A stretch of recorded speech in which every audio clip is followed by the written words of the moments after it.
turn on your notification bell. You will still get those information you are looking for. Your support to Fulani jihadists and terrorists no longer in doubt.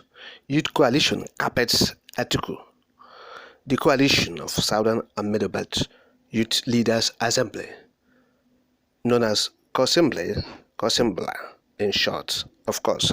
So this youth body or group, that is all the youth groups in the Southeast, South, and Southwest, as well as Middle Belt region, make up this group, this youth body.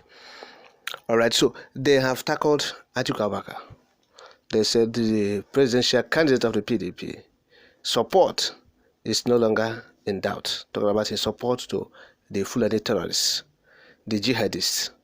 Atiku has been given tacit support. But the group said now it is in the open. It's no longer tacit. It's no longer kone. Now he is doing it, in the open, that people have actually known that he is supporting the jihadists, the terrorists. So that is what they are saying.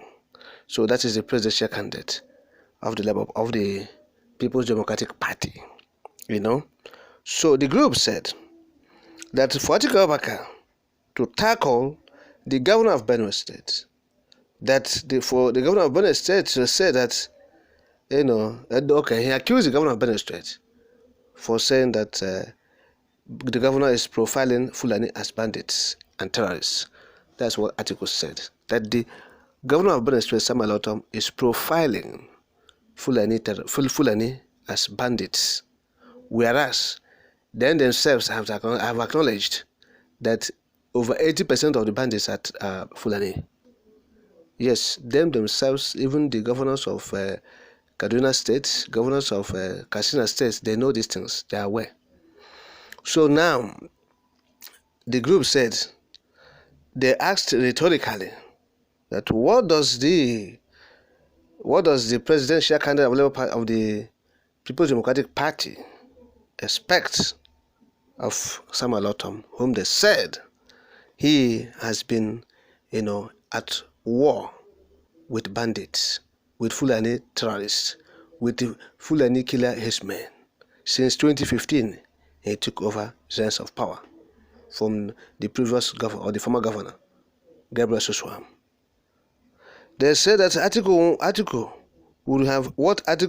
would have done if the great circumstances that Governor Ortom has found himself in have to bury hundreds of his people every year after they are hacked down by marauding Fulani headers.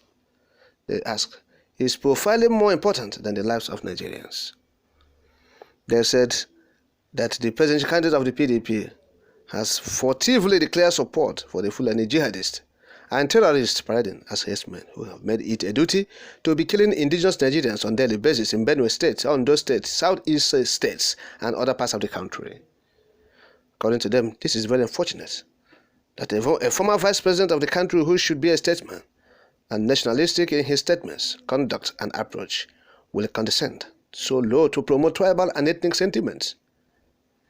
The group said that Atiku Abubakar is seeking the opportunity to empower his tribe, the Fulanis, to continue their onslaught against innocent Nigerians and the takeover of the ancestral lands. They said he'll be worse than Buhari. So that's what they said. They said Atiku should be called to explain to Nigerians what he knows about the killings by these merchants of deaths in human skin who have brought untold hardship to Nigerians. Atiku truly has questions to answer, they said. He has never for once condemned the atrocities of his Fulani kinsmen. Atiku's silence, the group continued.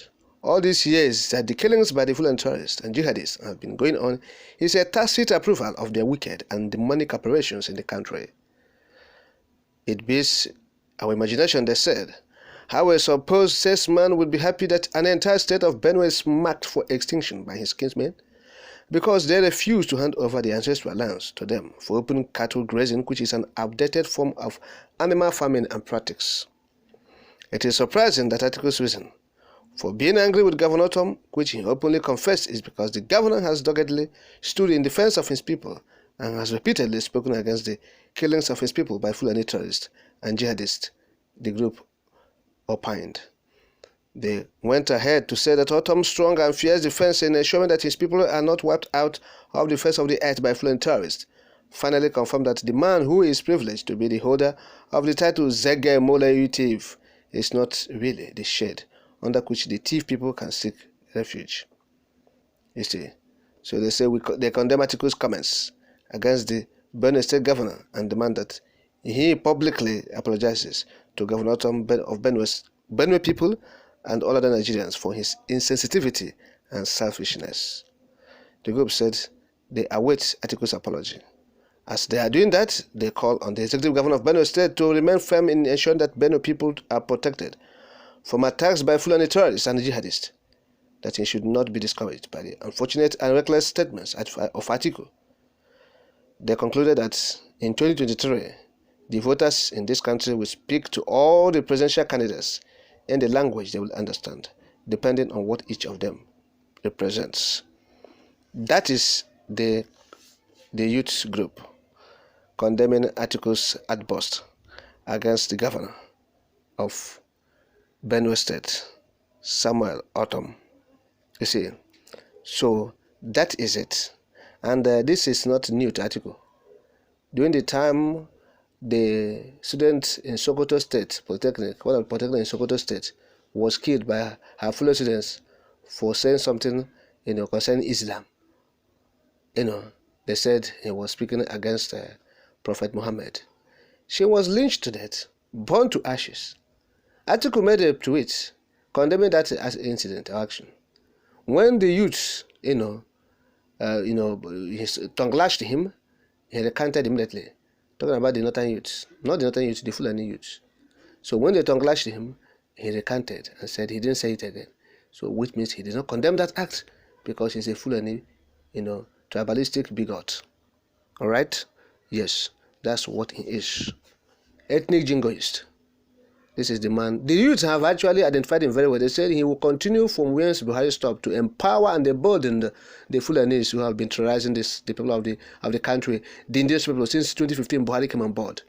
Because Buhari's presidency, no doubt, gave them the courage, the audacity, the effrontery to go start attacking people in Nigeria, the indigenous people. And so Fulani man trying to succeed another Fulani man will be the height of insecurity in this country.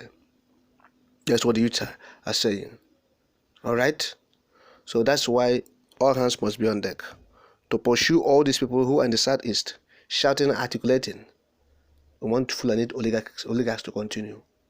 You want Fulani to continue what they're doing, the herdsmen, the jihadists, the bandits, Fulani bandits. That's what they are doing. For those who are saying saboteurs, because people are not actually queuing behind Atiku Abubakar in the southeast, you have seen what we are saying. You are the saboteur.